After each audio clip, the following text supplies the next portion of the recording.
4 দিনের বিনিয়োগ সম্মেলনে মিলেছে $260 মিলিয়ন প্রতিশ্রুতি। তৈরি হয়েছে আরও বিদেশি বিনিয়োগ আসার সুযোগ।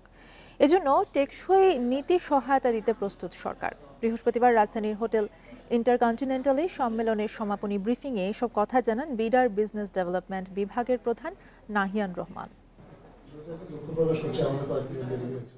বান্ডেল থাকলে প্রতি সেনমানিতে টাকা বাঁচবে। বিকাশ সেনমানি বান্ডেল কিনে জিতুন প্রতি লেনদেনে। বৃহস্পতিবার ঢাকায় শেষ হলো 4 দিনের বিনিয়োগ সম্মেলন। এতে অংশ নেয় 50 দেশের 4 শতাধিক ব্যবসা প্রতিষ্ঠানের প্রতিনিধি। সম্মেলন শেষে দিনের বিকেলে সংবাদ সম্মেলন করে বিডার head of business development Nahiyan Rahman জানান, প্রাথমিকভাবে চীনের কোম্পানি হান্ডা বাংলাদেশে $150 মিলিয়ন বিনিয়োগ করবে।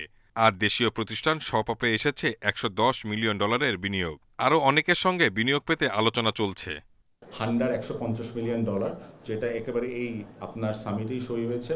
তার আগে ওই দিন গতকালকে সকালবেলায় আমরা জানলাম যে আমাদের শপআপ যেই স্টার্টআপের যে বিজনেস আছে ওখানে $110 মিলিয়নের মতো ইনভেস্টমেন্ট এসেছে।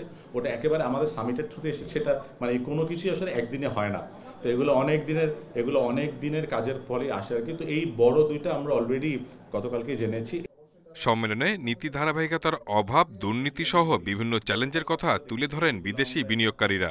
এসব আমল নিয়ে আমলাতান্ত্রিক জটিলতা দূর করার পাশাপাশি টেকসই নীতি সহায়তায় কাজ চলছে বলেও জানান বিডা কর্মকর্তা। শুধু এনবিআরই না, অন্যান্য সরকারি প্রতিষ্ঠানগুলোর সাথেও বিডা কিভাবে কাজ করে মোর লাইক ওই যে ওয়ান স্টপ সার্ভিস, যেটাকে একেবারে ডিজিটাল না, ম্যানুয়ালি, যাতে করে আমরাই আসলে এই জিনিসপত্রগুলোকে ইনভেস্টরদের জন্য খুব সহজ করে দিতে পারি, সেটার জন্য কাজ চলছে। যুক্তরাষ্ট্রের বাড়তি শুল্কের কারণে বিশ্বের অন্য সব দেশের তুলনায় বাংলাদেশে বিনিয়োগের সুযোগ তৈরি হয়েছে বলেও মনে করে বিডা।